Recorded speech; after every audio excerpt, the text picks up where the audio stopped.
Hey there, boys and girls of the YouTube world. Today, the Duff Dog and I are going to see if we can't get this 1955 Plymouth Plaza running for the first time in like 50 years.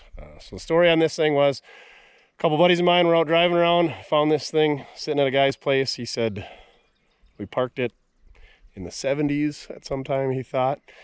And they found it, drug it home, determined they weren't going to do anything with it. I had to buy a package deal, 75 Ford Highboy to get this thing. Didn't really want the Highboy. So if you want to own a 75 Ford Highboy, if I haven't sold it already, hit us up, mortskerepair@gmail.com. But anyway, let's get the rollback back here, get this thing loaded up, and head about 2 hours home. Yeah, he drug it home. Here it sits, looks like that tire's aired up, and that's about it. They always rust out up here. This one's not. I believe it's got a flathead 6 in it. Guess we're gonna find out. Hood's been overextended once. Got a little whammy in the door. I think it was military, like Air Force Base. And the custom hitch on the back. And I want to say that had some military plate or something on it. Maybe there was something on the doors at one time. Anyway, this thing's actually pretty straight and rust free. All right, we got a deadline. Chin's gotta get home, get Paisley picked up from the daycare. So we got to get this thing loaded up and get on our way because we got about a 2-hour drive. And it's about daycare time by the time he gets there.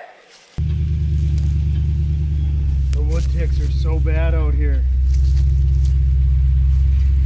One was like the Usain Bolt of wood ticks. Like that thing just sprinted across my shoe, down my sock. Ah, mamma mia!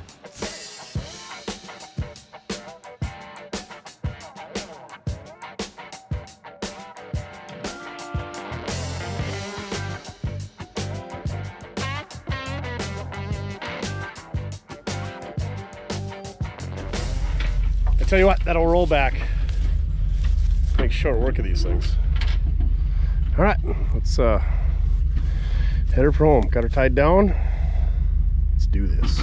We do got to stop and get fuel because this thing is not so good on the fuel.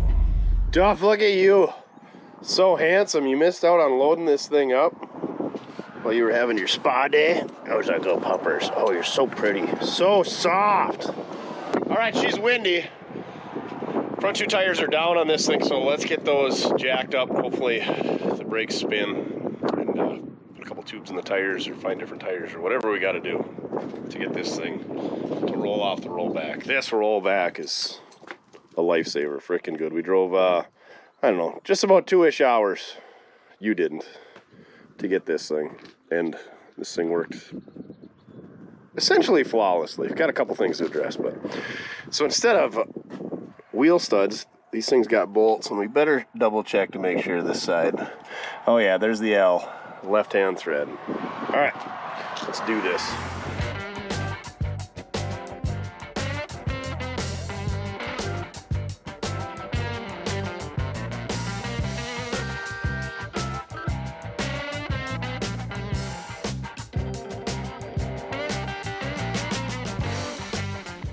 .30 PSI is way too much in that thing.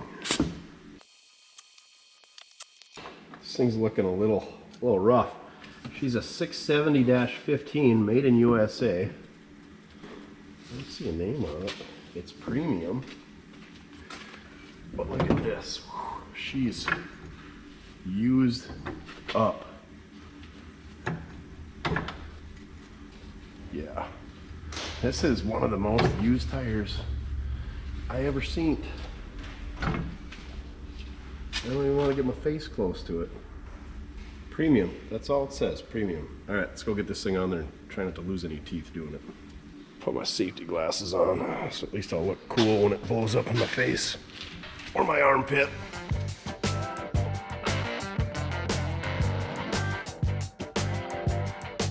You're not much help today. So much breeze, it's just flopping your ears majestically in the wind. Shake and bake flag is really blowing today too. All right, the other side turned. This is a custom high level by Co-op. A little bit more tread on this one. in spots. Only this side turns, the other side did. Let's do this.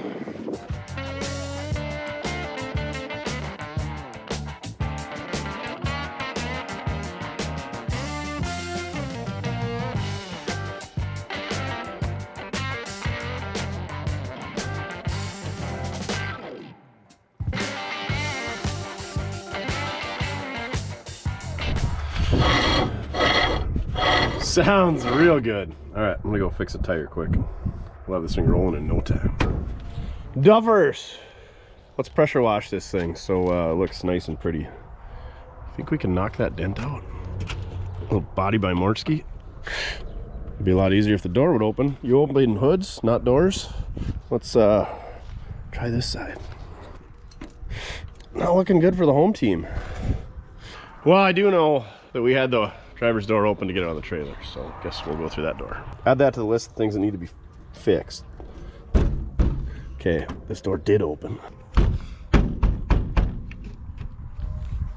Call for cheese and rice. You have to get angry with it.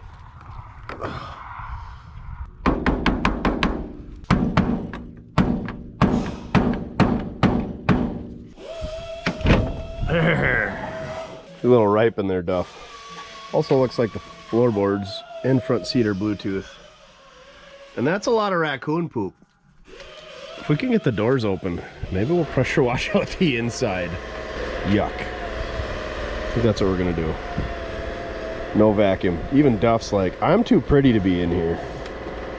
Just kidding, he don't care at all. Let's see if we can get the other doors open. Them hinges need some looby-doob, Duffers.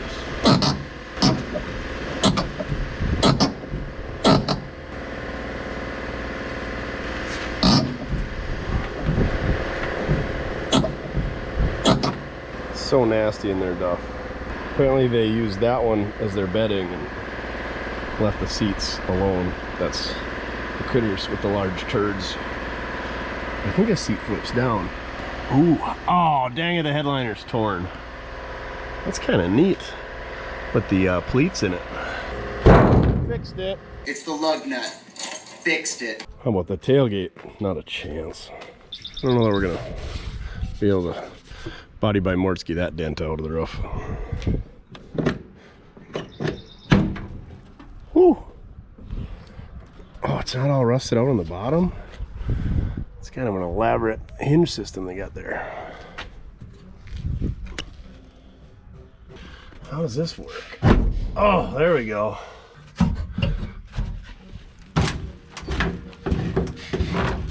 I presume that's our fuel tank. And those are some very large animal turds.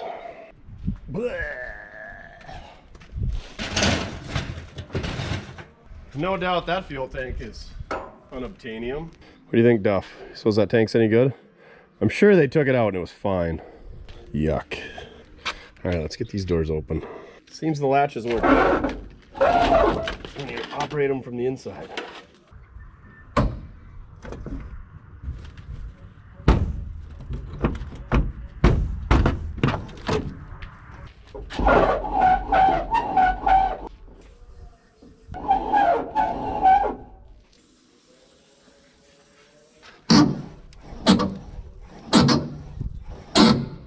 Ready for some more body by Mortske, Duff? Pretty soft dent in that door. Got it. Nope, not quite.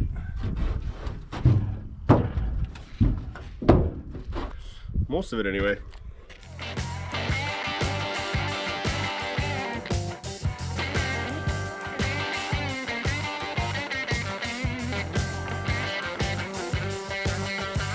Apparently this is my sign I need to get into canning.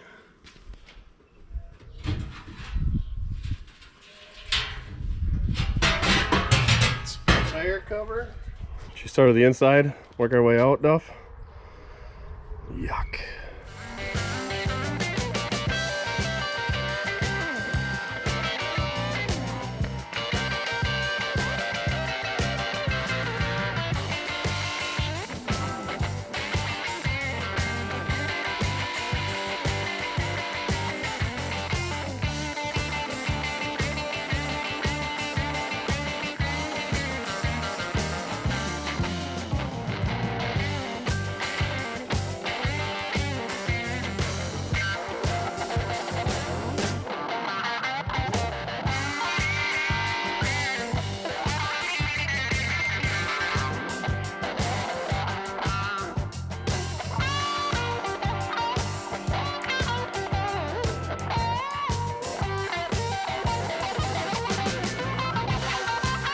All right, that thing is one of the most disgusting cars that I have ever encountered. And I feel a lot better now that it's cleaned out. How do you feel over there, duffers? Taking it all in from a distance. Anyway, I even pressure washed underneath the hood. Now we got a mess to clean up, and we're gonna let it dry out. And we'll get after it after that. All right, we got her inside, no help to you. Old Chin had to steer her in.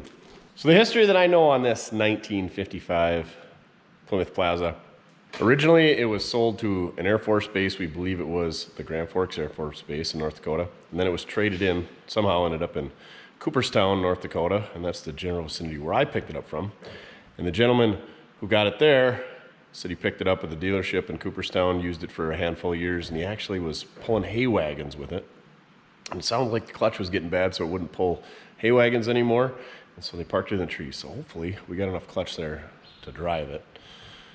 But we might be putting a clutch in. Or we might just be getting it running and find out that it needs a clutch and end there. But so anyway, this thing was sold new to an Air Force base. And then this guy had it. And then my buddy had it. And I had it. So technically, we're the fourth owners of this thing. So lucky us. The Plymouth Plaza was the entry-level model from 1954 through 1958. 1959, they dropped the Savoy down to their entry level. The main buyers for these things were fleets such as police, municipalities, businesses, and the military, mainly because of their entry-level costs and the limited availability of options. You could get these things with V8s and automatics, and they had some different trims and paint jobs and stuff like this. This thing is like bottom of the barrel. This thing's even got radio delete. 115-inch wheelbase. This is actually a Suburban, just like the 1959 Plymouth that we did for the Mopar Madman. First ride in 52 years in the 59 Plymouth Suburban, AKA Chelsea. Didn't kill us, so it's a little bit better than Christine, but these things don't have any badging that says Plymouth on them. And I think there was a Dodge version in Canada, and it was called the Kingsway, I guess. Dodge, or not Dodge, but Canada got some different stuff, kind of like the Pontiacs with the Chevy engines, stuff like that. Anyway, let's take a look at this thing now that she's all cleaned up, and then we'll get her up on the lift and see what the bottom looks like. So I don't know if this thing was two different blues. It looks like there was the original blue, and then maybe the military blue is a little bit darker or lighter.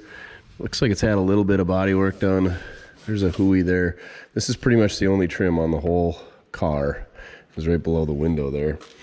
And of course, we got the Plaza up here, the hood spear and the hood emblem, and then the chrome grille and bumper. Is about it, Duff. I did find two of the dog dish hubcaps inside. They don't say Plymouth or anything on them. The only marking that says Plymouth on this whole car on the outside is right there. The door sill plate on this driver's door says it, but other than that, she's pretty stripped out. There's an old can of heat underneath the seat that I can't get to, or I refuse to get to. You can see Plymouth in that door sill plate. The cool thing is the headliner is pleated and it's plastic. The bad part is it's chewed up and it's probably unavailable, but it's not fabric, it's plastic. Neat stuff. There's the aforementioned radio delete. It's cool because it's got the oil pressure and temp gauge all the way over on the passenger side. That must have been where the speaker was. And then I'm guessing, oh yeah, right there, Air Force stock number, U.S. property. So this thing was built for the Air Force.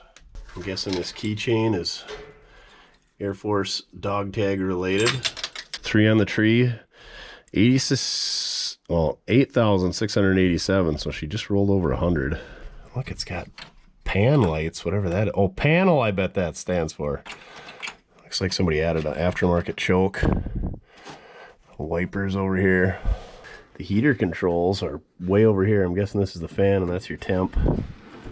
Pretty wild. Got kind of a neat steering wheel, but other than that, like I said, I don't know why the critters decided to destroy the front seat, but they left the back seat unscathed. Tail lights are in good shape. These hinges need a bunch of looby-dooby. They added this sweet hitch for pulling their hay rack, which worked good for pushing it in.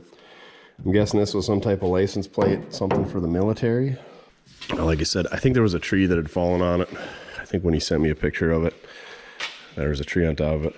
Little lead work going on there. Look at how cool that gas door is, Duff. It's pretty neat, huh? At an angle like that. The gentleman did not know why the fuel tank was out, if they took it to try to use for something else or what.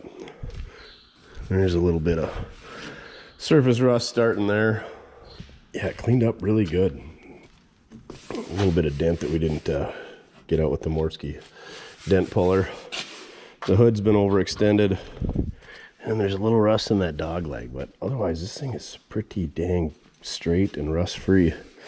These things always rust out right in here. The dirt flies up here off the front wheel, never gets off there. A couple of dingers in the grill and the bumper, but overall pretty good for something that's what, knocking on 70 years old next year, Duff. Dang. Who's here? Get him. Get him. You want to open the hood for me?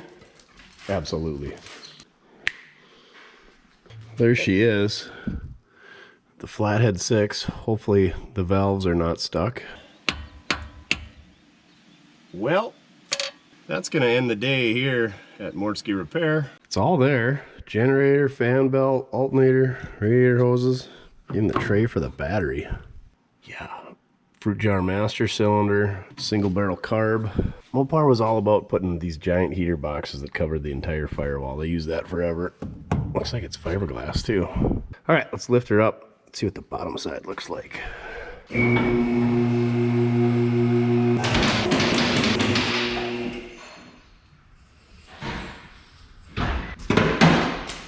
Oh yeah, the hood springs. They're hooked up.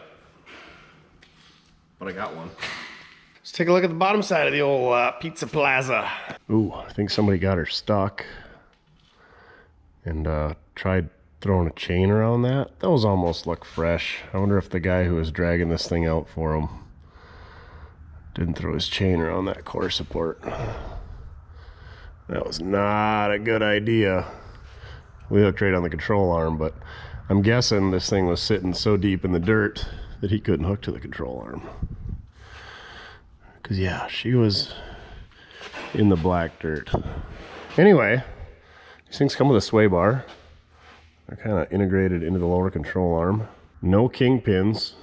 These things got kind of a weird suspension, but I guess they rode great. Just tiny little, I don't know, 9.5-inch brakes. Oil pan isn't rusted through. That's a plus. They didn't take the transmission out, so that's a plus. The exhaust, pretty much gone. You can see the back half of the muffler. It does have an open drive shaft. There's the park brake. Looks like it was dragging a bit. And then they got these, I don't know, kind of like a CV joint, but they're not. They slide both at the front and the back. So these are a good rear end to get rid of if you upgrade. Because if you put like a, say a turbo 350 or a 727 up here, they slide in the yoke up here and you don't want them sliding up there. Plus they slide back here. So rear end upgrade, good idea. Gross. Yeah, look at that fancy bent linkage for the old 3 on the tree. Throttle pedal goes through the floor. Tiny little 3-speed, no overdrive, no floorboards. Frame looks really solid though. Rockers are pretty solid. Yeah, she definitely needs floors. The good part is these floors are pretty flat. So even a hack like DD Speed Shop could probably figure out how to make his own. I'm guessing those were rusty when they were driving it, because that looks like a piece of sheet metal that DD Speed Shop would have put in there. Really nice rockers though. Inner rockers are good even. Crazy. Parallel leaf spring rear. This is your standard setup back here. Here's where the fuel tank would have been hooked up. That fuel tank, I shook it, super rusty. So we're not going to be using that. The frame's boxed up there and the just open C channel back here. Looks like the tailpipe was missing for quite a while. They just kind of dumped it onto the rear end. Should have been way back here. Yeah, no surprises underneath here. We knew the fuel tank was missing. We knew the floors were shot. If the floors are shot, the exhaust is probably shot. The exhaust is always shot. These things got kind of a crazy steering So you got your pitman arm here, and then it hooks to both drag links. Usually it just runs to one side, then there's a crossover or whatever, but they both hook up right there. And there is a little bit of play, I thought. Ah, it ain't too bad. When we were taking those wheels off, it seemed like there was some play, but that tire's not going to be happy at 80 mile an hour. Anywho, let's get her down on the ground, check the oil, see if this thing turns over. Hopefully the engine's as good a shape as the rest of the car. Well, that's the other thing. This gentleman bought it sometime in the 60s or traded for any of the 60s, but about 71 or 72 he thought is when the clutch started slipping, and they just parked it. So 52, 53 years this thing's been sitting. Half a decade. Half a decade? Half a century. Holy buckets. These flathead sixes and we got a love-hate relationship. Guarantee there's going to be some stuck valves, so we'll just plan on pulling the head off. But let's grab the fan when it's not turning. It was at this moment that he knew. He f***ed up. Let's see if we can't get this thing to turn over. Feeling pretty good about this one. Got an air cleaner on it. Got a carburetor. Is the carburetor free? Where's the linkage? Surely it's not after sitting for 50 years. It most definitely is not. Oh, no. Is that belt slipping? Yeah, that's just belt compressing and stretching. Son of a biscuit. It does look like there's a giant hex on the crankshaft we can turn on, but let's pull some spark plugs out, put some coil on the cylinders, because that'll just free everything right up according to the internet. We got one spark plug wire that's complete. Oh, two, but it's half chewed off by a rat. 2 out of 6, ain't bad. They're even all matching auto lights. What a deal. Thought I did a really good job of pressure washing around these spark plugs, because unfortunately it's like a funnel in the casting, and then it just presses all the water right down into the spark plug hole, and dirt and debris and whatever else.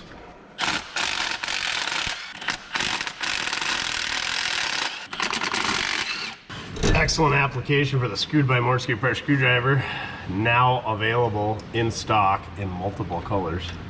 Get yours at mortske.com. Oh, way better. Almost as good as a pressure washer that I should have cleaned them all with.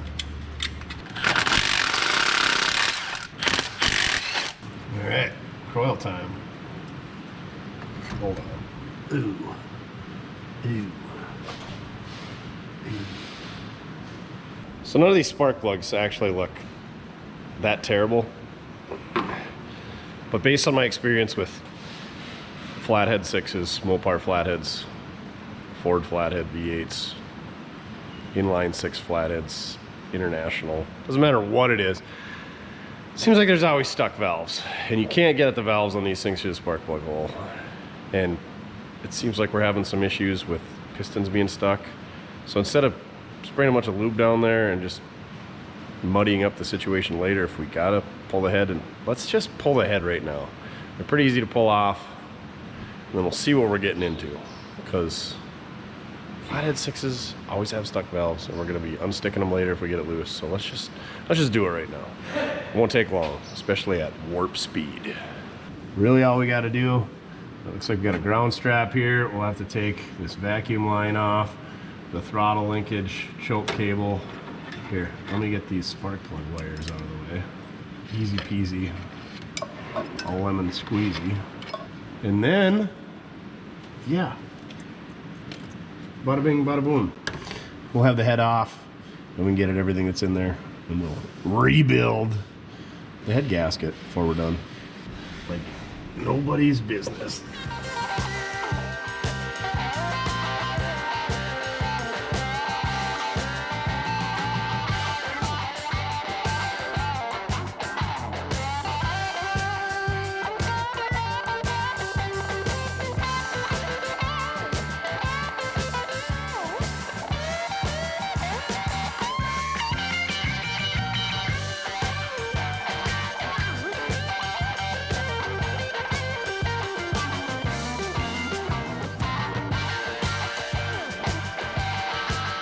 The moment of truth. Oh, that's heavy. Well, the cylinders don't look too shabby, actually.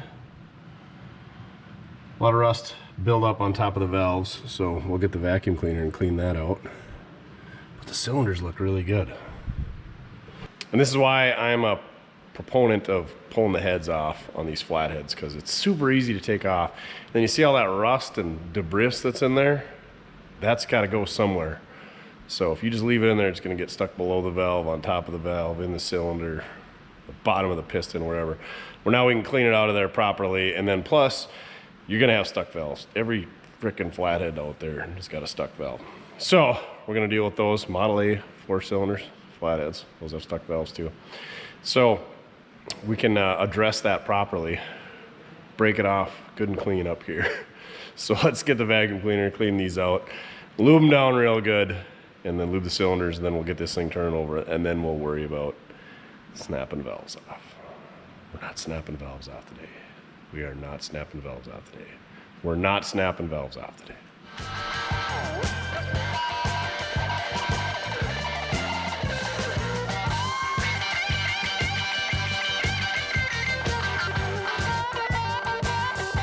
All right, we're gonna see if we can get this thing turned over the old-fashioned way. I'm gonna put this thing in 3rd gear, direct drive. We're gonna lube up the shift linkage first.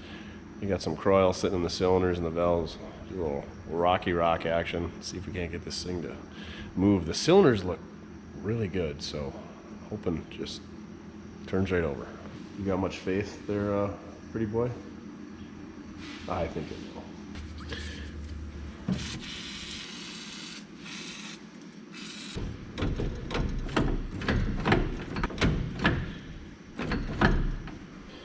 All right, she's in 3rd gear. Let's see what happens.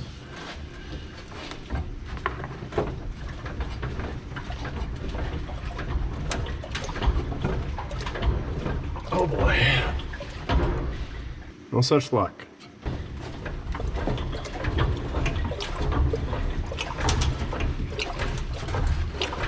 Oh, we're getting some rusty coolant come out of the engine.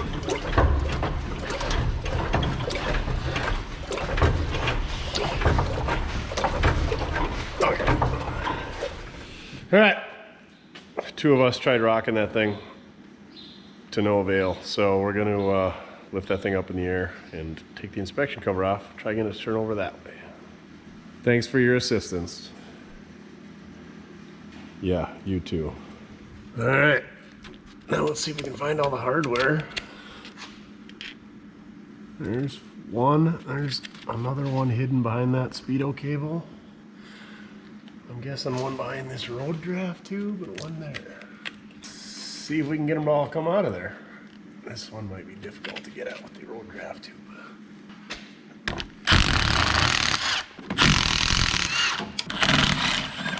Why did they have to put the road draft tube?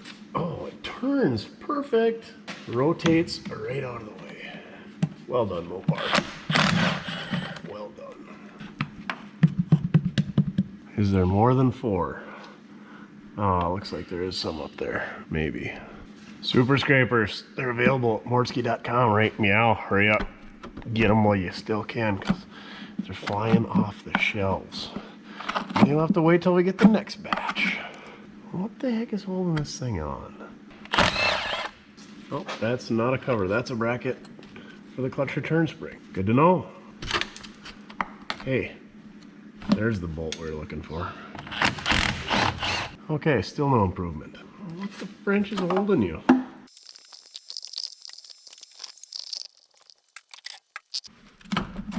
There we go.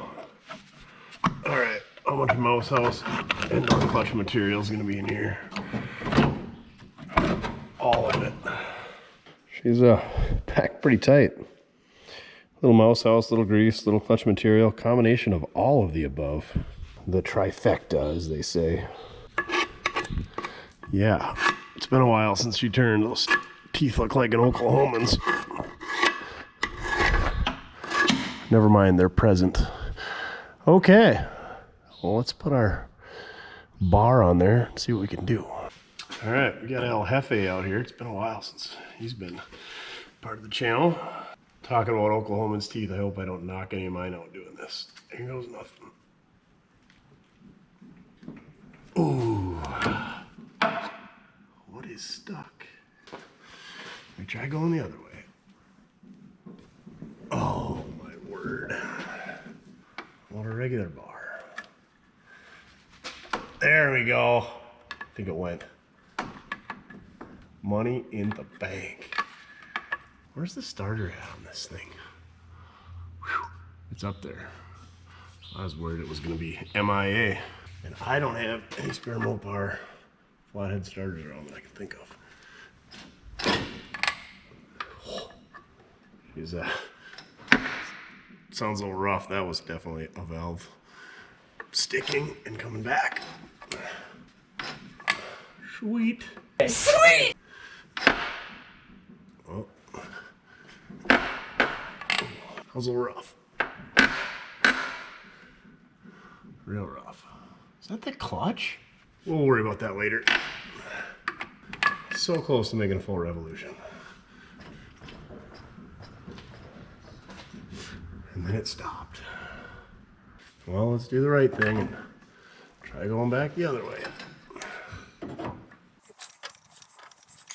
You're pretty close. Hey! Oh, I made it past the full revolution, but it's sticking again. Well, let's go upstairs and see what's moving and what's not. I'm gonna go back around all the way the other way first. Turns nice and smooth until it don't. Right there. She's a little stickery.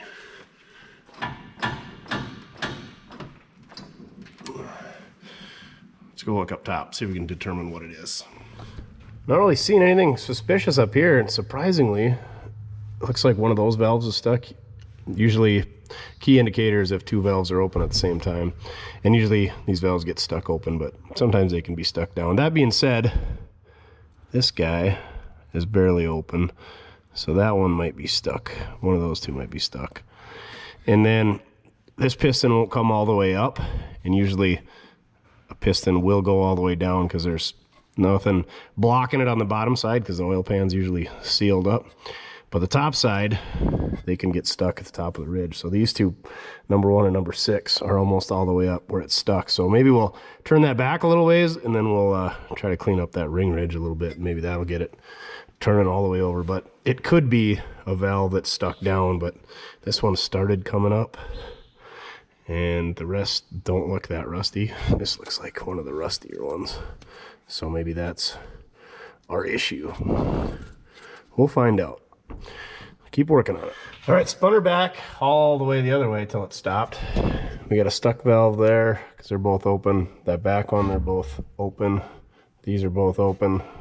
These are both open. So yeah, we got at least 4 valves that are stuck, but it's not sticking up here. So I think it's some on the valve train that it's hanging up. So we're gonna work it back and forth, see if we can determine which one is stuck and go from there. All right, the game of whack-a-mole begins. Time for some whack-a-mole. So what I'm gonna do here is turn it by hand and loosen up what we can. So like we can see this valve going up and down, that means this valve should not be open. So you gotta use the ball end of a ball peen hammer according to the internet, you know? Everybody knows everything on the internet. Now we'll watch for another one that's moving. Okay, so that one's moving, so that means that one next to it should be closed. Switching up to a smaller hammer. Less likelihood of breaking, right?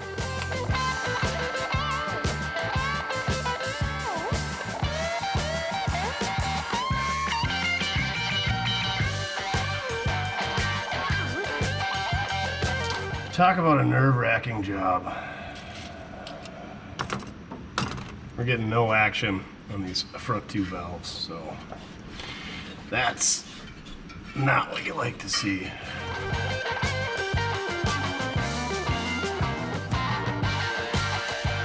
All right, since we can't get this thing to rotate all the way over and there's nothing in the pistons, there's got to be something going on with the valves. And just the exhaust is already shot, so we're going to cut that off. And what I'm getting at is we're going to pull the intake and exhaust manifold. That way we can see the valves right there. And if we got to put some heat through the exhaust port or intake port, we can heat up the valve guides. And then there's 2 little covers on the side of the block. I think there's 2. Maybe it's just one big one. But anyway, it'll be a lot easier to get those off. And then we'll be able to see all the push rods? No, these things don't have push rods. All the lifters and the springs. We'll be able to get at the lifter valley. So we're going to pull the intake and exhaust manifold off. That's going to make our life a whole lot easier because it's pretty freaking miserable right now.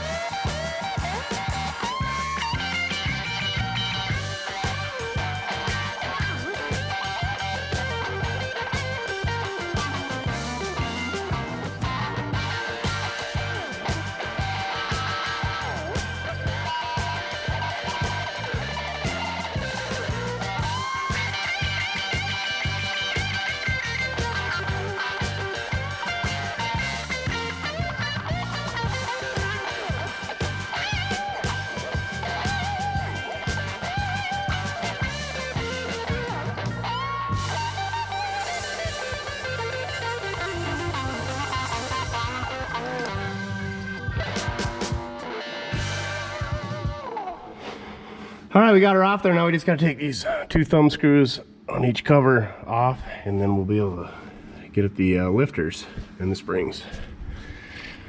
If you've never taken a crusty old flathead Mopar intake manifold and exhaust manifold combo, it's a treat.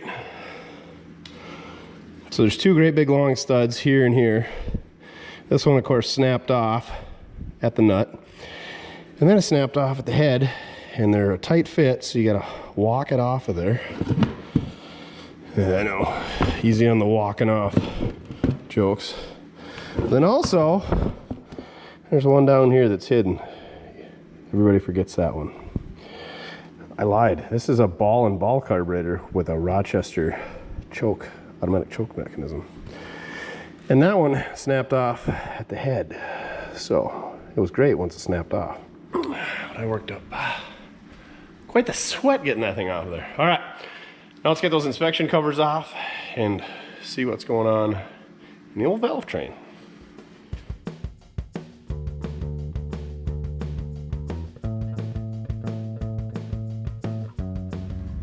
All right, there's a little bit of rust and sludge in there, but not too bad actually. These Mopars, generally speaking, are not too sludgy from what I've seen.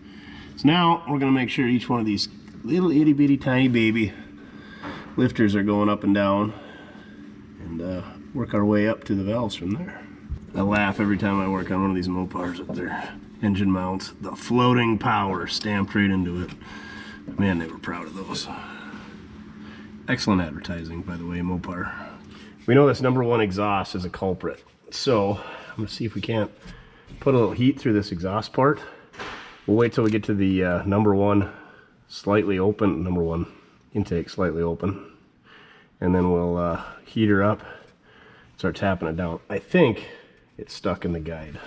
As a matter of fact, I'm almost positive it's stuck in the guide by the amount of rust you can see looking through there. And then we'll do the same for all of the cylinders. We gotta get that intake to open. There, the intake just started to open. And we don't want to heat the valve stem, just the guide. Don't be like pudding and burn your hand off. Wear gloves. Warning, working on cars can be dangerous, especially if you're an idiot. Then it may cause bodily harm. You can trust me. Whoa! I should know.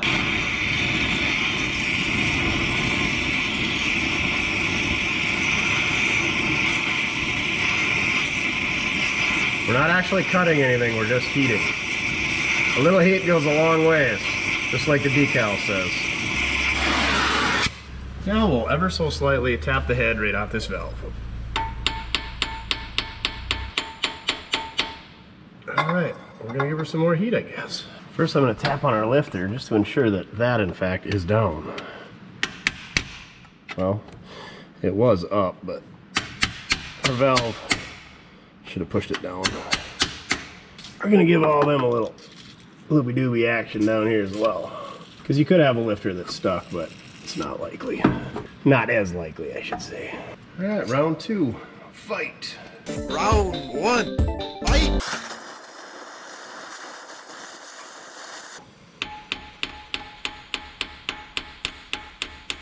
There we go. That's what we like to see.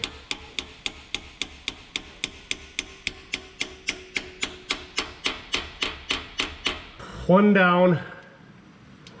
Down, literally. One started, we got several more to go. All right. Cue the go fast, old-timey whack-a-mole music.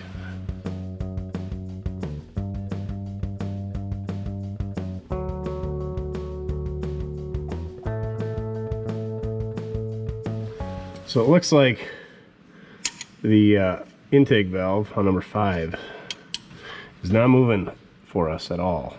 So we're gonna have to maybe put some heat in there. I'm guessing that's where it's stuck. It's either stuck up here or it's stuck in there. Or we could just try to pop it out with brute force. We'll try a little heat first. Right, Duffers? A little heat goes a long way. Brute force just breaks things.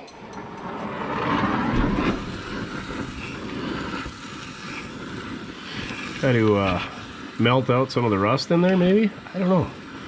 I really don't recall ever having a valve that was stuck closed. First time for everything, though. We're not trying to melt anything here, we're just trying to heat things up and loosen them up, get them freed up and moving again.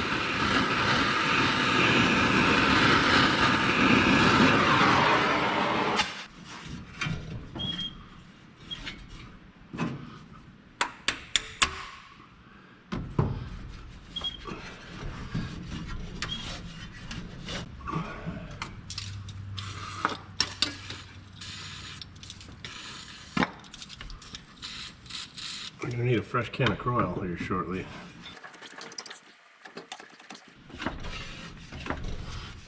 There's that abrupt stop.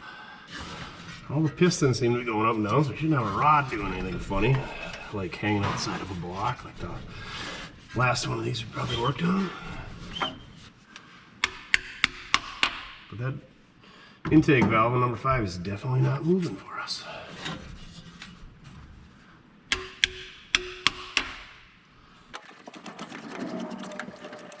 Yep, it's right at that same spot. Maybe a couple taps. Ooh, that'll scare you. All right, we're gonna try to stick a bar under here, try to pry that valve open from the bottom side.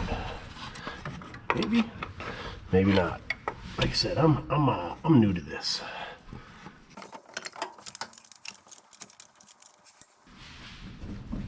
Oh my word, there's our problem. Our cheese and rice. I got bigger bars, but I feel like that keeper on the bottom is gonna go for the valve. Oh. What's the Navy? Air Force? Be all you can be? Oh, I think that's the Navy. Hoo-ah? I don't know. All right, let's do a little more heat.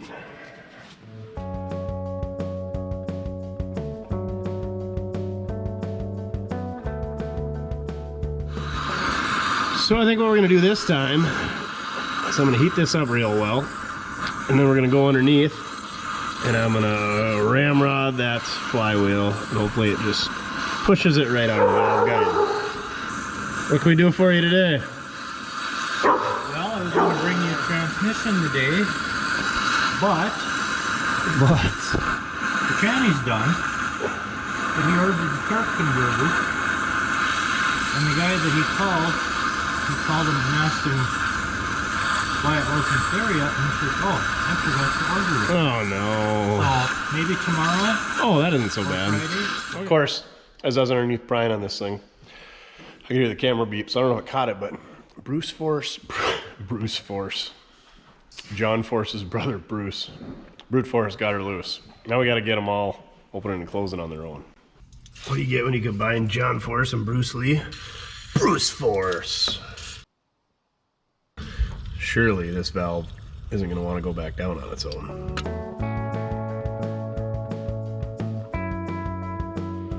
Wowza. We'll come back to that one.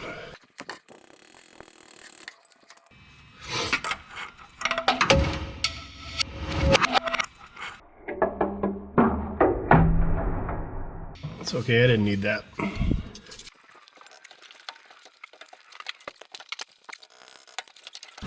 Oh, now I don't want to turn again. Bet that thing's stuck down. Perfect. Perfect, perfect, perfect. Perfect. Perfect. And perfect. Guess we go underneath. Get the bar out and do the brute force method again.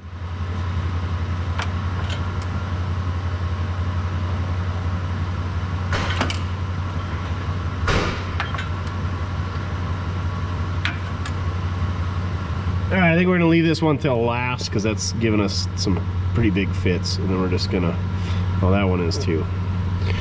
So we're just gonna get these other ones working, focus on those, and then mess with the absolute monsters later. Sound like a good idea? Yeah, probably not. Cheese and rice. Just when you think you've seen it all, you get a bunch of curveballs thrown at you.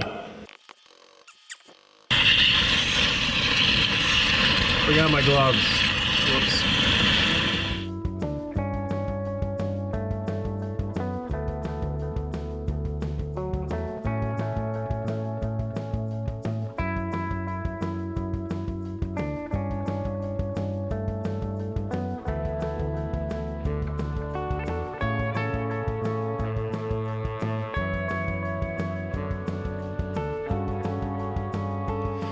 All right, we got everything pretty well freed up, but my shoulder and my elbow are not freed up. So I think what we're gonna do is grab a starter and hook up with this thing so we can spin it over electronically.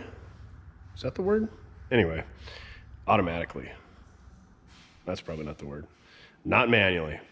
We're gonna turn it over a little bit faster, and hopefully we can get some more lube in those valves and expedite the process. He's already bored. So this week's battery sponsor, you too can be a battery sponsor at mortske.com, is Frank the Douche. I don't pick the names. You guys do. The people who bought them. Frank picked the name. And apparently, Frank is a douche. So he says. Let's try to keep him PG from now on, huh, Duff? We're gonna have to hook the ground strap back up, I can tell you that. And we're gonna have to find the power cable. Oh, there it is, going to the solenoid. All right, we ain't messing around with old battery cables. No smoke. It's a 6-volt system. 55? Yeah, definitely 6 volt. Let's double check on the generator. 6 volt. Let's check the dipstick, Jimmy. Ooh, yeah, that's it's not good. It's gonna be good enough to see what we can do though. All right, let's get the loser switch. See if this thing will crank. Here goes nothing. And that's exactly what we get. Well, check back in a second. I'll let you know what I found. Well, we know the starter works.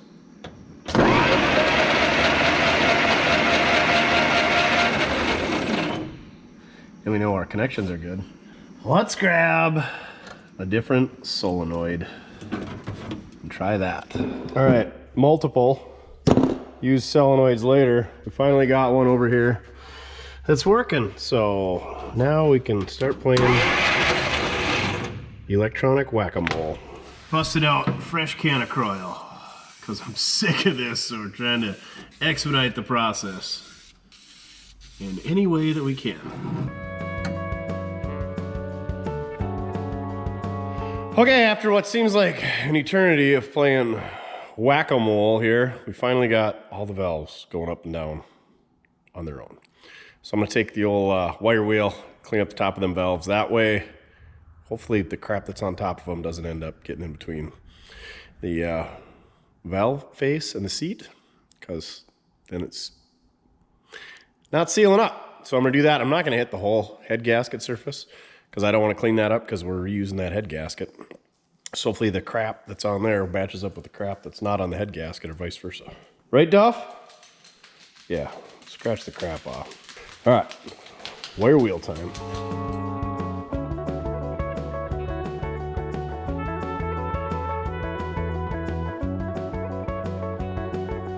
There you go.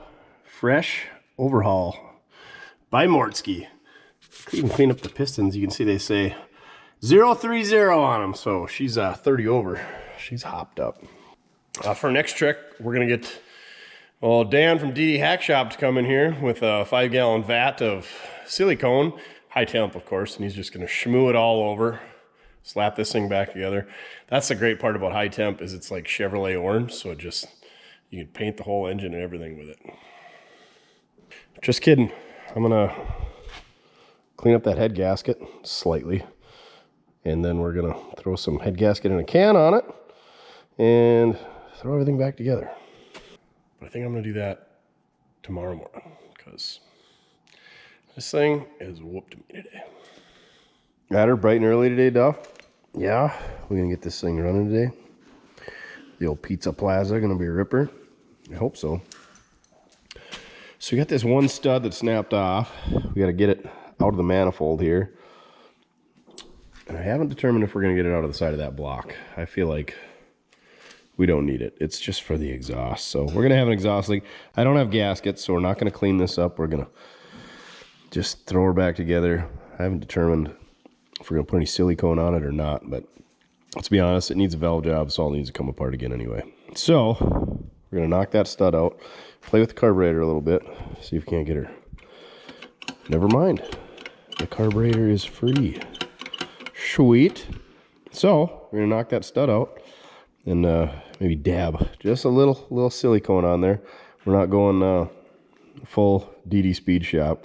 What in the heck? This is junk. Ugh, honestly, it's like embarrassing. We're gonna use like a Red Ryder BB gun application technique as opposed to the full-on assault rifle. Even though DD Speed Shop doesn't know what an AR-15 is because, you know, Canada, they're only allowed to have hockey sticks and poutine up there. So hopefully that thing will come out of there and we can slide this thing back together. I feel like I've swung his hammer enough times on this project to build a house.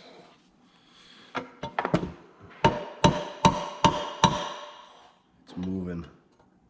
That is a plus.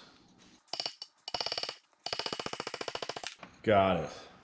And that's why they're a pain and they break off, because all of this is seated up against cast iron in there. It gets all rusty and stuck. All right. We're ready to throw this thing on. The exhaust ports is just going to be an exhaust leak, but if we got a vacuum leak on the intake side, it's not going to run for dog crap. No offense, Duff, but we're going to dab a little bit of the ultra black on there. We're not going to go all out. We're just going to put a little bit. Just a little bit. Try to not have a vacuum leak and make it miserable for the next guy. That's exactly what we're doing. Making it miserable for the next guy. Speaking of, if you want to own this thing, hit us up, mortskerepair@gmail.com. Price and availability in the video description. I was doing a little drinking and thinking last night looking at this thing. This thing would be freaking sweet with a V8 in it. 318, 360, 440. There's a gentleman in, I think he's Browns Valley, Siston area. He had one of these things. He had a 440 Chrysler in it, and he had flame outs or whatever, shot flames out of the exhaust. It's pretty neat. Rough around the edges. Cool car. Jeff, I think was his name. But yeah, this thing, late model Hemi or something. Anything overhead valve V8. These 6 cylinders, I have my days. I love them one day, and the next day they're miserable. They're sweet little engines, but it takes forever to get anywhere. and parts are obsolete for a 318 and a 360 almost, but these flatheads, the local parts store ain't gonna be able to help you out. Maybe spark plugs, oil and antifreeze. All right, let's slide this thing on. If you do buy this thing, I would highly recommend a valve job and putting some new intake and exhaust gaskets in it, and an exhaust system, and probably brakes and an oil change, and fuel pump, all the above, tune up.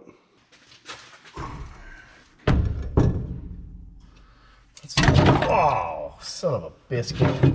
Let's lube up that one giant stud that we gotta slip our intake over. Lube of the shaft. Should we put them side covers on first? Yeah, we should. That'll make life easier. Alright.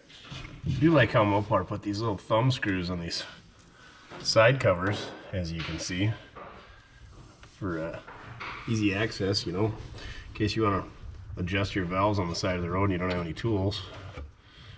Good luck adjusting the valves without any tools, but you can look at them, I suppose. Well, I don't know about that. You can't even really see it with the intake and exhaust on the side of the engine, but you could take them off, feel around in there. Just think how cool you would be. I almost guarantee if you bought this thing, you would have the only 1955 Plymouth Plaza Suburban station wagon at all your local cruise nights. Imagine taking the old lady and the kids to get ice cream in this thing. Getting broke down on the side of the road. All that quality time. People would surely stop to help you out. If you got an old car and you break down on the side of the road, people are pretty good about stopping. Allergies. Unless you're in downtown Fort Worth, then only the Oklahomans that you're traveling with will stop.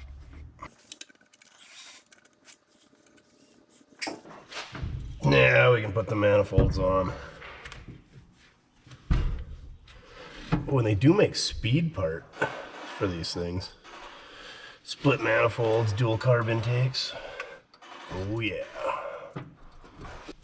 And you'd still get waxed by a stock 2-barrel 318. And now to find all the hardware for that.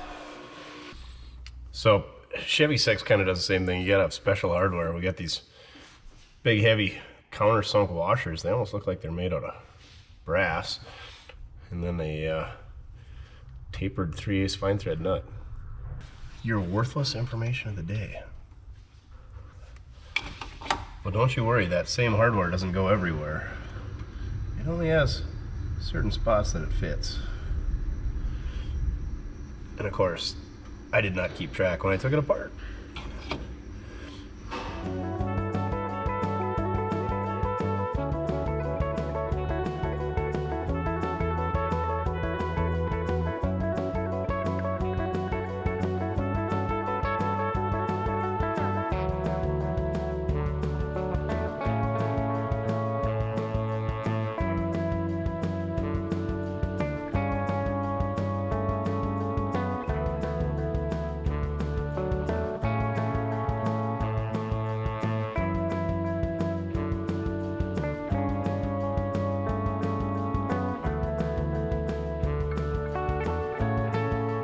All right, intake manifolds on. Let's crank this thing over and see if we got all the valves moving today.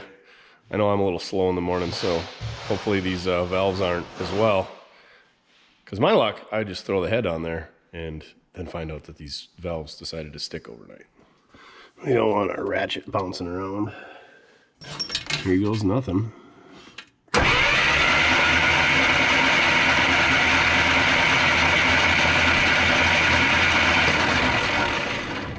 I think we're golden. Time for a little head gasket and an aerosol can. And we'll touch the old head gasket up. And then look up the torque specs while the paint's drying. And definitely not torque them to that. God, it's been a while since we used the old copper spray a gasket. Ooh, I gotta remember to knock the rust out of the thermostat housing while we're at it. All right, let's do this.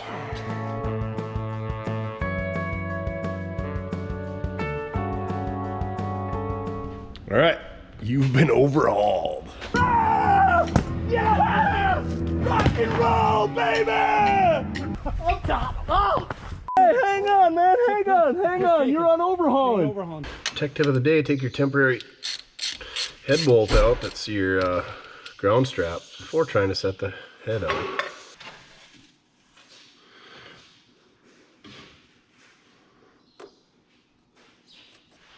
I definitely remembered to dump the crust out of the thermostat housing, so that's good. Then I flip this head over to do that. Why is there a pinhole in the combustion chamber of, this is the back, number 6. So I don't know if we weld that up, cross our fingers, hope it's good or what. Let's wire wheel this up a little bit. See if we find any other anomalies. Phenomena.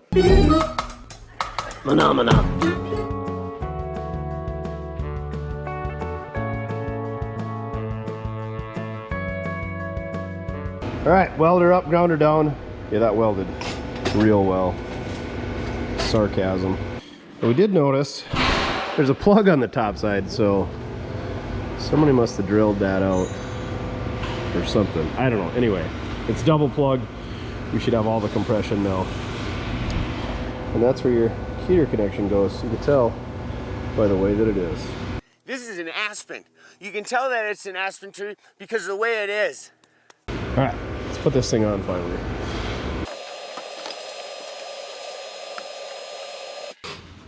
Make sure we put our stud with our throttle return spring tab on it back there.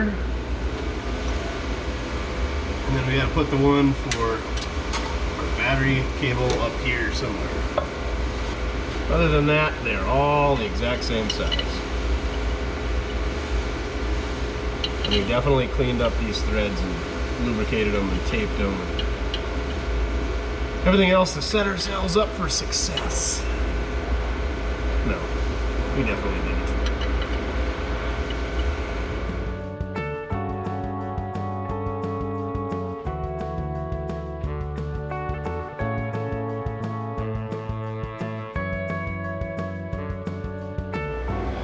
I think I'll take the wire wheel to the old spark plugs. I'll slam those things back in there unless I got some better ones on the shelf. These ones didn't look... Okay, these look terrible. Autolite A7. Doesn't sound like a common number. Or something that I got on my shelf anyway. Let's see what we can come up with. Go look on the old Rock Auto and see what cross references to. Look what I found in the stash. Some J11Cs for a 149 Dodge. That was a car. Gosh. The guy I got this car from, he actually bought that car for me at the sale because I was off doing something else. Anyway, irony. Using those on his car. Look at it. What else would I found in there? The old wind chill chart. Compiled by the U.S. Army Cold Weather Lab. Always a warm welcome at Farmers Oil Company, Cooperstown and Hannaford. That's how old it is. It's got the 4-digit phone number, and it's now broken. All right, we're gonna carefully put that back on the shelf. Put these plugs in there. I got some plug wires off of, I don't know, it says D100 missing 2 wires. It seems like there's at least 6 in there, so we should be good. Always gap your spark plugs, kids. Ooh, that is pretty smashed shut. Perfect, that's what we needed. At least we're consistent. I don't know why everybody gives Champion such a bad name. I haven't had any problems with them. I think they're like the Fram of spark plugs. Everybody hates them for some reason. But it is what it is. Beggars can't be choosers.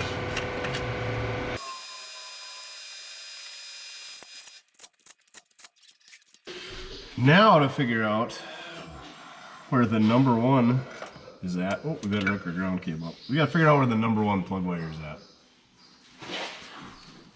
We're just gonna use the old process of elimination here. Firing order should be 153624. Pretty sure this has got to be 6. So this should be 3.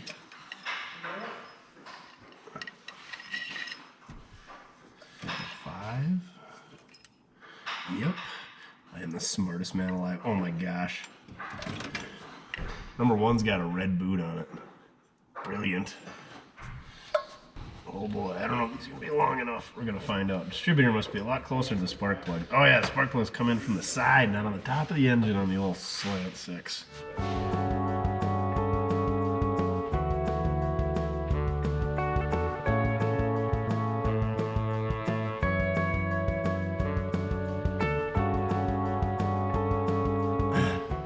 All right, plug wires are all on it. I'm gonna go see if we can find a 12-volt coil, because 6-volt coils, they don't like 12 volts for very long. Scrounged up a 12-volt coil here.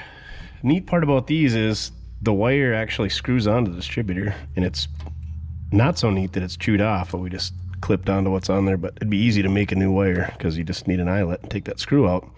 So let's see if we got some spark now. I'm not hopeful after sitting for 50 years. Plus, we didn't flick the points, didn't clean the points, nothing.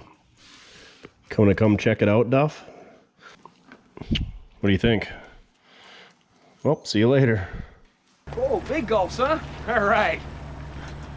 Well, see you later. Hook a coil wire up.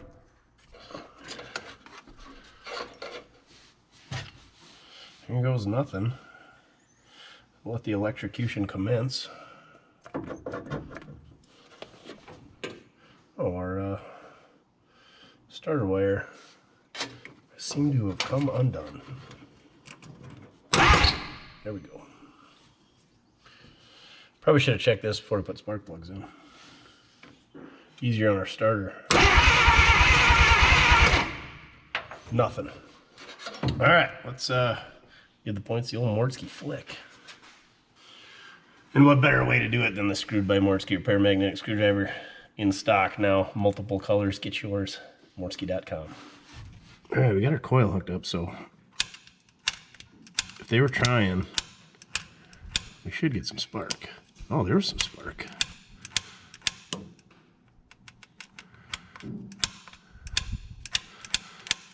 Yeah, it should spark when we're doing that, but it's not.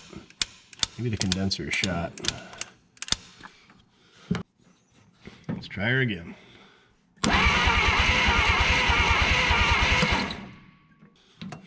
Nothing.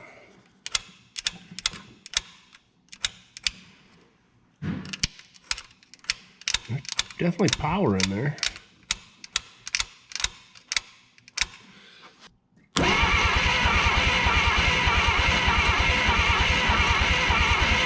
There we go.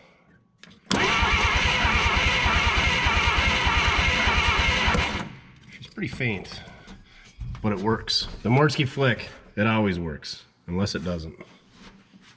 I unhooked our coil wire. Let's run the old Hansi file through it, see if that helps out.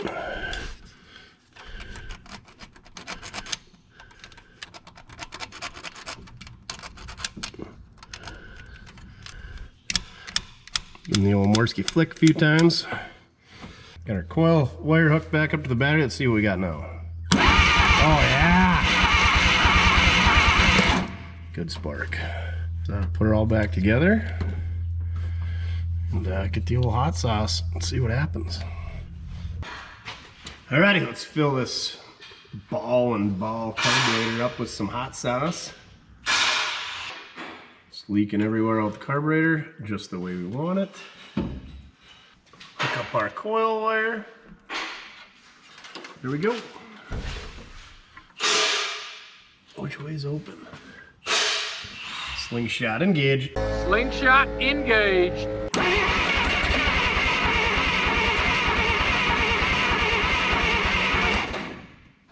Oh, it popped for a second there.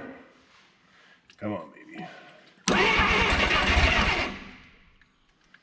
Oh, she's gonna go for sure.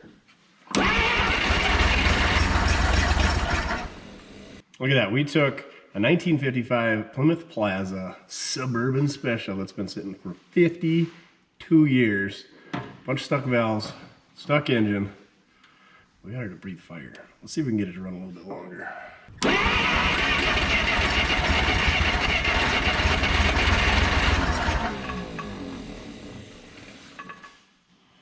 Hey, Mojo.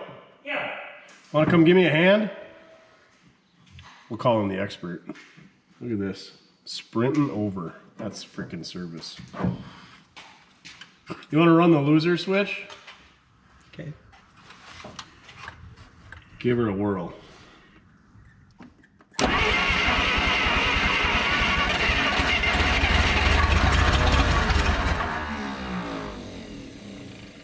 Try her again.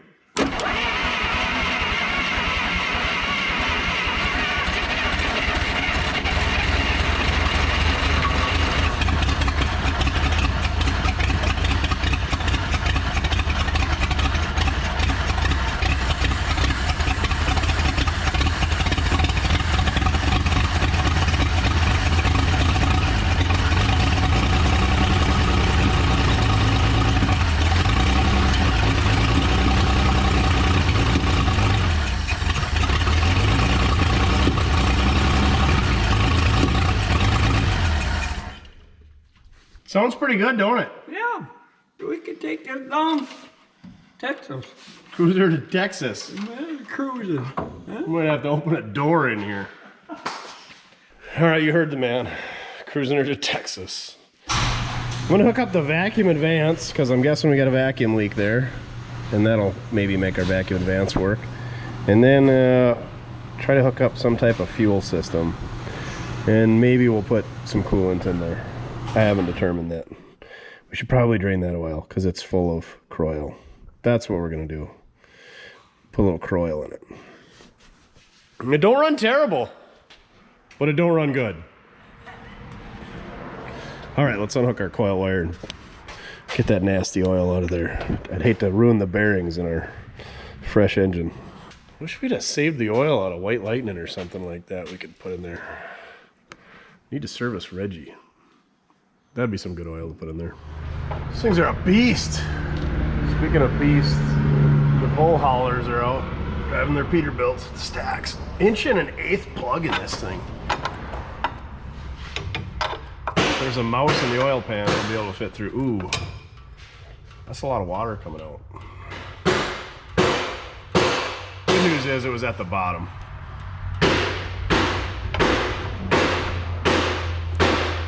Bad news for that bumper bracket that Mojo is absolutely destroying in the background. Huh, wonder how that water got in there. Don't worry. Wasn't much water in there. Whoopsies. Oh my. Was there any oil? Good thing we didn't run it long. Oh, there's oil. We're good to go. See, all the oil was at the bottom. And there wasn't much of it. Yucky. Probably should drain that first, huh? Well, if you buy this thing, it needs a valve job. And probably could use some bearings. Well, we let that drip dry. I'll show you what else we got going on in the shop. Mojo's working on the rollback here. We're putting a different front bumper on it, a better one. If you haven't seen that video, go check it out on the second channel, more Mortske Repair. All the rollback actions. This bumper has the rub rail option and license plate. You like doing body work, don't you? With a 6x6 block and an aluminum jack. We got a few things to work on this thing. We got to get cruise control, AC, a couple other odds and ends, but we got the seats out of the 67 in there. The hydraulic motor on the winch decided to start leaking, so we got to look into that, see if we can get a kit, reseal that up. We got to rip into this Halibrand Culver City quick change. I'll give you an update when we get that ripped apart, see how bad it is. It came from Nebraska. Old Fast Jeffy at Chief Classics, he brought us that. There's the terrible bumper we took off this thing. She's pretty chewy. And then old Chin's back here enjoying our lift. Go check out the action of that on the second channel as well. We got ourselves a new cover fabricated for that thing. Did a bunch of pressure washing on the 67. Now he's fixing the shock stud. We're gonna burn that shock mount in place, and we're gonna put a different one here. You can see he's got this one just about cut out of there. We gotta get this all done because this thing is going in for an alignment tomorrow. So if you want to own this thing, hit us up, mortskerepair@gmail.com. Price and availability in the video description on this thing, unless you fall in love with it. That's pretty good. It is pretty good. It is pretty good. 3 speeds and V8s are good. Not that 3 speeds and bad are general, but V8s way more gooder than the 3 speeds, or than the 6-cylinders. Oh yeah, and Mojo's gonna build me a garden hose rack. My garden hose just lays by the house, so we're gonna make some type of stand with these 14-inch chrome reverses to hold my garden hose. I presume this is our filler cap, or isn't it? Maybe it's just a breather tube. Maybe the whole thing comes out. I don't know. Looks like a good way to fill the engine. We're gonna give her 5 quarts of the finest Harvest King conventional 10W30 that the Tractor Supply store has to offer. Cheapest oil I've found.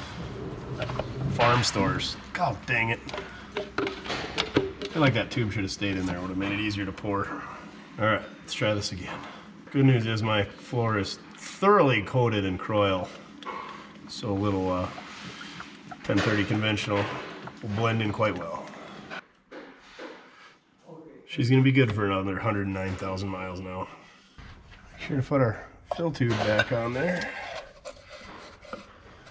We're gonna hook up our throttle linkage here. That way it'll hopefully return to idle instead of revving to the moon. Not like it has, but that wouldn't be good. We know the rods like to stick through the blocks on these things.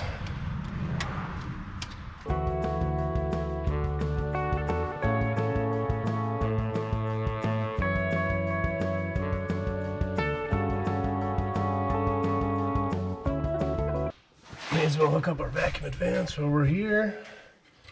Not because I think it works, but because hopefully it plugs a leak. A giant vacuum leak.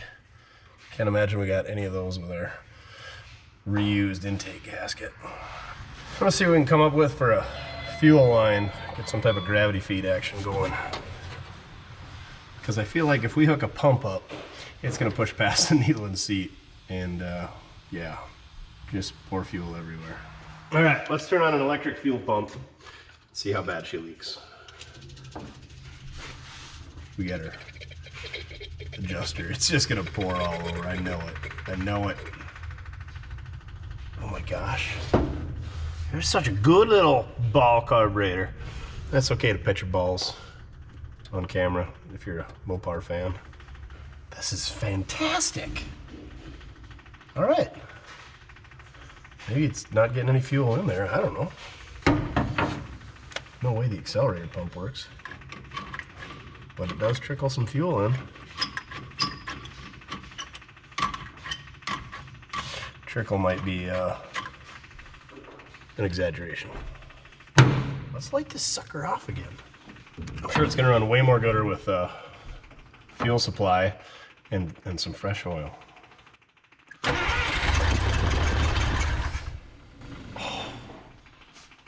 It sounded really good for a second.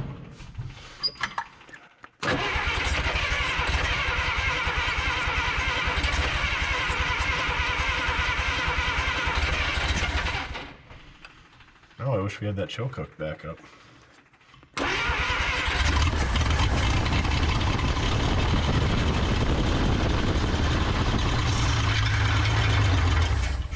Oh, we lost it. The fan belt. I mean, we didn't lose it. Technically, it's still there. What's your problem? You were working so good. I think we need a new button in our loser switch.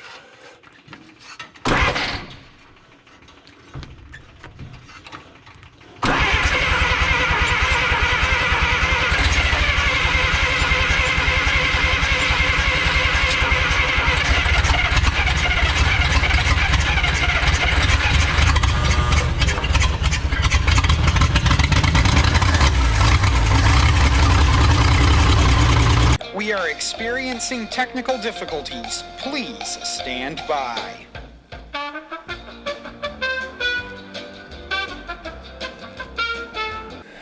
This video interruption is brought to you proudly by GoPro. You see how I just kind of froze up there? Well, life froze, according to GoPro.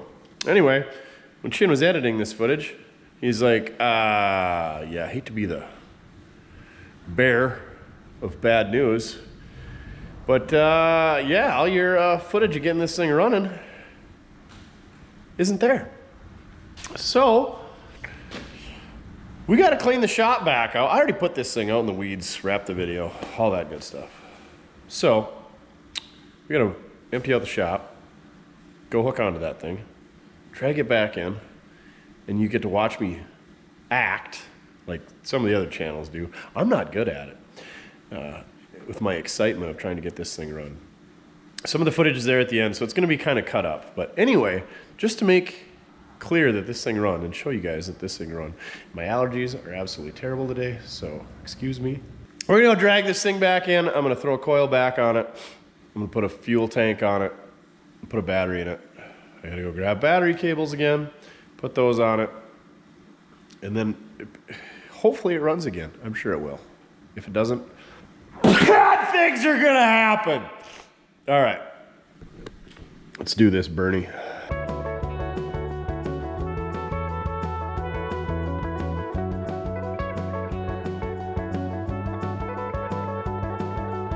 So we had a pretty good storm come up last night about 1 o'clock. So I had the shop packed, had the tow pig in here, and even Bernie and White Lightning, the 36, all the equipment. So yeah, I had to run all that stuff out to get this back in here because we got to drive 2 vehicles in. Look at that, even swept the floor before the storm come in. That's all Croyle. Don't regret it, we disposed of it properly. All right. Bernie, the savior. Oh, and I put the dog dish hubcaps on at the end of the video. You'll see that later. All right, let's run this son of a biscuit in and get to work.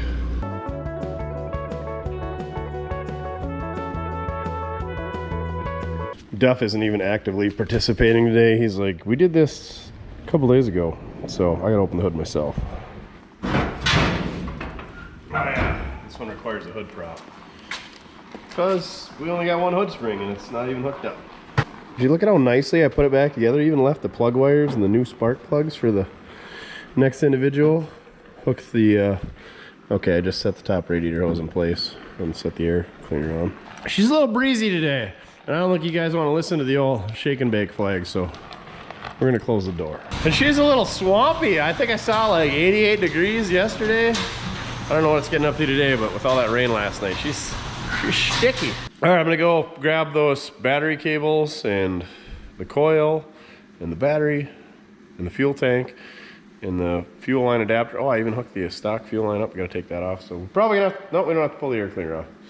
All right, I'm gonna do all that stuff real fast and we'll get this thing running again one more time for you. And then we're gonna have to open the door again because it's probably gonna be smoky.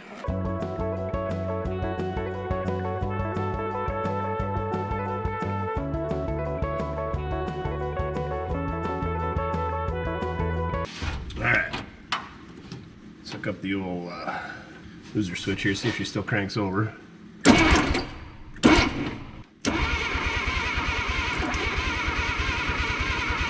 Still turns over.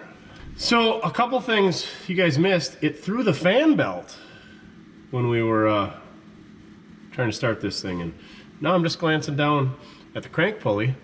I think I see why. It appears there's a big old whammy in that pulley here. Let me turn it over for you. I don't know where that would have possibly come from. Maybe somebody pulling it out of the weeds. Here we go.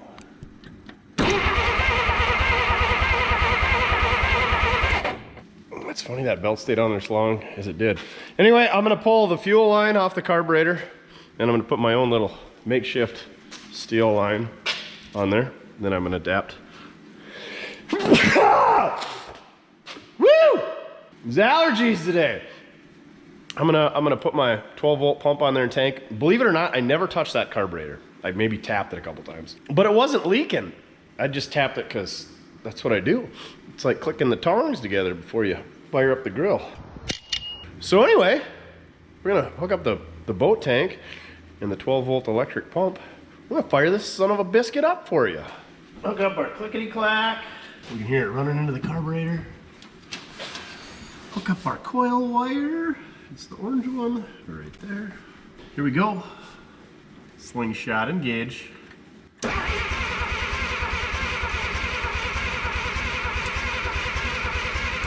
course I won't start. Let's check for spark. All kinds of spark. So that means we're not getting fuel. Or we lost compression. I'm going with fuel.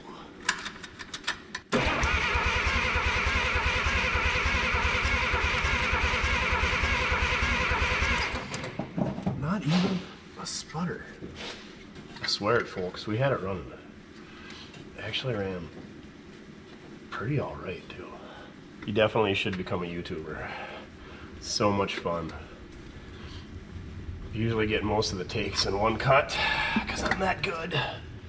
That's all I need is a little chokey choke. I didn't hook that back up. The cable inside the car I think was stuck too.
Up there, but not bad.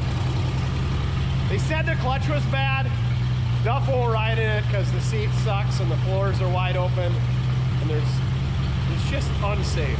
But let's see if it moves forward and back, just for S's and G's. Obviously, we ain't going very far with a fuel tank hanging by the hose.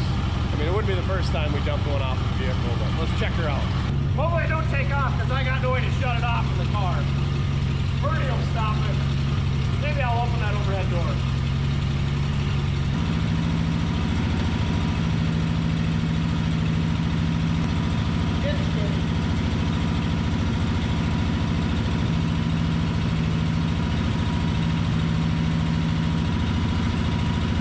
Not happening.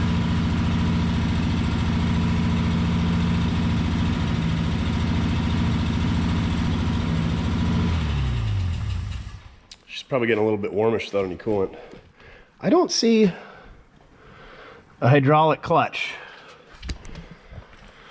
But what I'm getting at, oh, you thought we were gonna go for an RIDE? You did not miss out. The seat is terrible in this thing. The clutch pedal went directly to the floor. There's the brake pedal. Gas pedal isn't hooked up either because she's rusted, of course, with the floors. Pivot point is rusted, but yeah, we got no clutch. So no rides, Duff. And he would not sit on that seat. I don't much care for it either. So no rides today, Duff. Look at all them freaking aluminum wheels stacking up in Warden. So there you have it. I'm gonna pull all this stuff back off here and we're gonna head back to your regularly scheduled shenanigans. Hold on, let me unhook the clickety-clack one-handed. So like I said, I'm gonna try to recover from this allergy stuff. I can't imagine the wind blowing 100 miles an hour is moving any allergen stuff around, but anyway, we could have just put an insert saying, hey guys, we lost the footage, but nope. On my day off, just kidding, we don't have those. We drug this thing in here and got her running one more time just for you, because that was the whole point of this video, is will it run, and if the running part is deleted from the video, what good is that? So thank you very much. I appreciate all of you. Without folks like you watching this stuff, I wouldn't be able to get to be living my dream of having a shop full of junk and a yard full of junk and the best freaking dog in the world. But anyway, stuff like this, I'm glad to do it. It's Saturday at 1 o'clock. I should be starting on next week's video or cleaning up the shop for next week's video or whatever. But we're doing this because we're doing it for you guys. So I appreciate that. So, all right, back to your regularly scheduled shenanigans. Hope everybody has a great week. And may you never lose GoPro footage in your life. All right, we're gonna take a break from the 55 Plymouth Plaza. So, El Jefe, the Jeffy. My name is Jeff. My name is Jeff.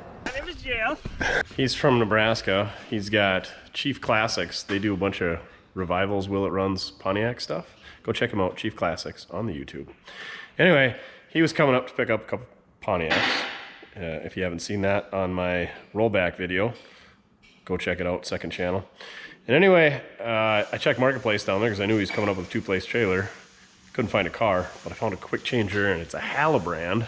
It's an old Culver City, so I think it's an early one. We're gonna rip this thing apart. My gosh, the gears are missing. What the heck? God dang it. Looks like we're gonna have to do a rebuild, but I think the later ones were Torrance, California. This is Halibrand Engineering, Culver City, California. And so the way these work is your drive shaft comes in here and it comes all the way through the back to this shaft, which is locked up. We'll try to get it lubed up. But anyway, there's 2 sets of gears. There's a set of gears here that mesh with a set of gears here, and you can have a ratio that way, or you can flip them this way and then get a different gear ratio, or you can grab another gear set and drop in there and have a different gear set.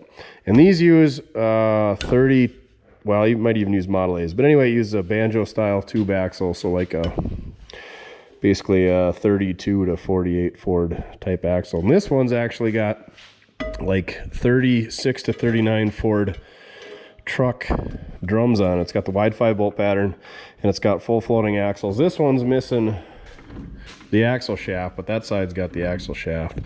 We're not going to use any of this. This is all race car stuff. It's all cobbled up and welded and 4-linked, and I think this is a Model T spring. I think you got to have the big Model T spring to clear the quick change part of this thing, but we're going to keep tearing it apart and see what we can find. I thought these were all bolts going in, and I was worried about those stripping out in the aluminum, but they're bolts that go all the way through.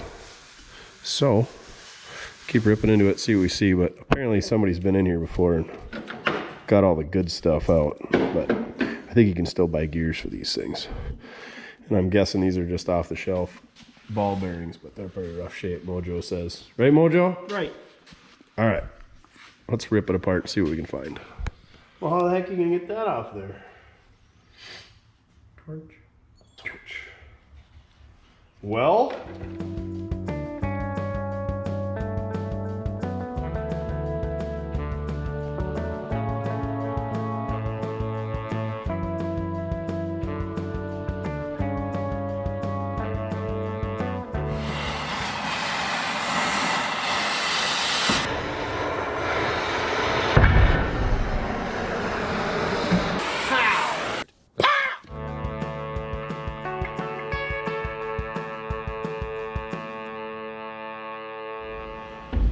Should just be these 2 studs holding it on.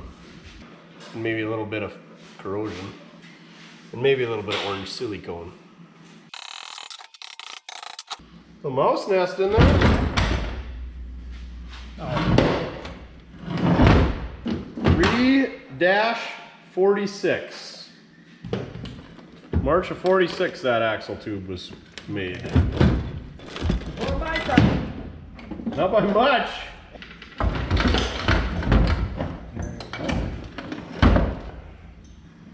God dang it. Now I see why I got such a good deal on it. Supposed to be a bearing holder right there. It's gone. Yep. You live and learn, Mojo. If it's a good deal, it's probably too good to be true. So this guy selling it claimed to not know anything about it. And El Jefe, he didn't know much about it.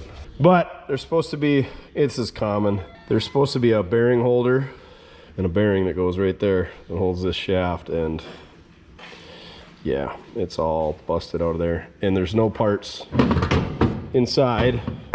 So somebody's been in here, cleaned out all the debris, and threw it back together. Live and learn. Like I said, here's that cross shaft that goes through, comes back, drives this, which drives your ring and pinion. So the reason they call them a quick change is because you can take, what is it, those 6 bolts off the back there.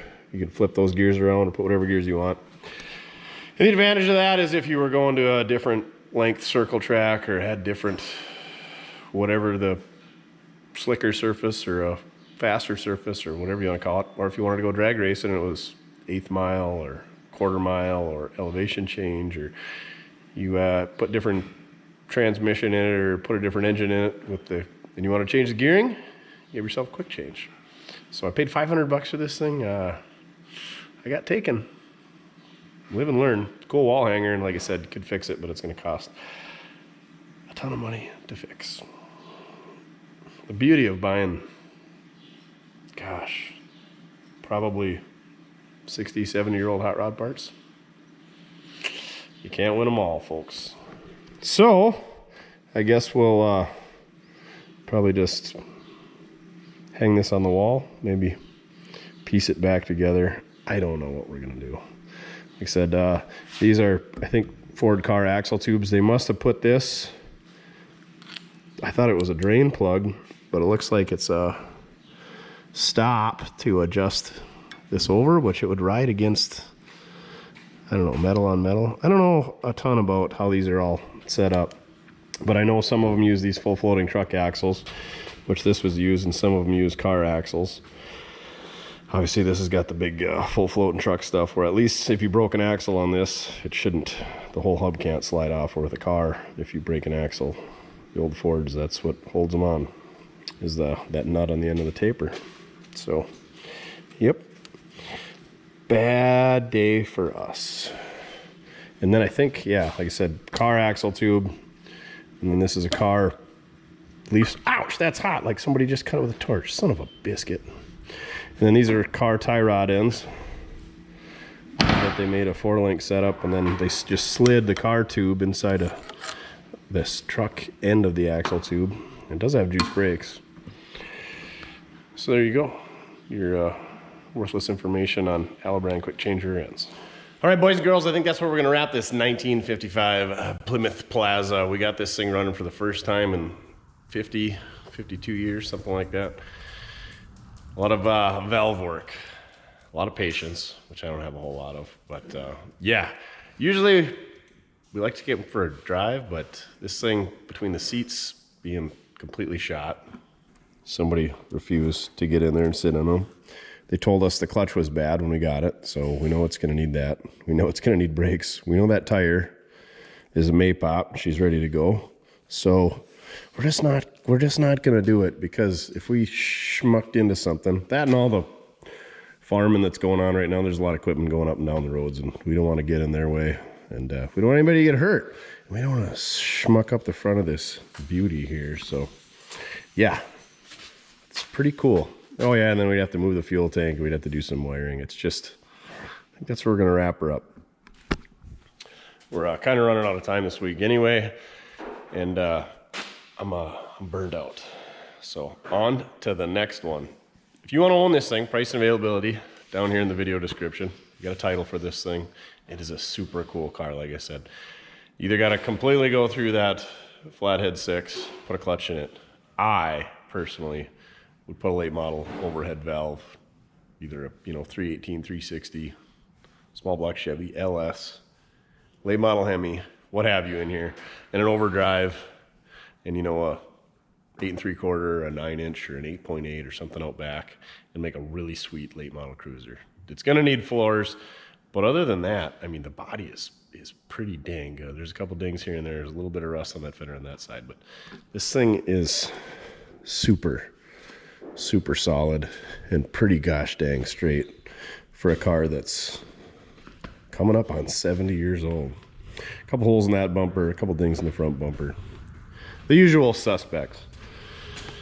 So here you have it. We got this 1955 Plymouth Plaza running for the first time in 52 years. Thank you very much for watching. Check out other videos. Like, share, comment, subscribe. Go check out the merch. Mortske.com. We got super scrapers in stock. We got magnetic screwdrivers back in stock. You name it, we got it. All right, on to the next one. Remember, it's better to get it done unless you're having fun. It's always fun getting an old flathead running. See you next week.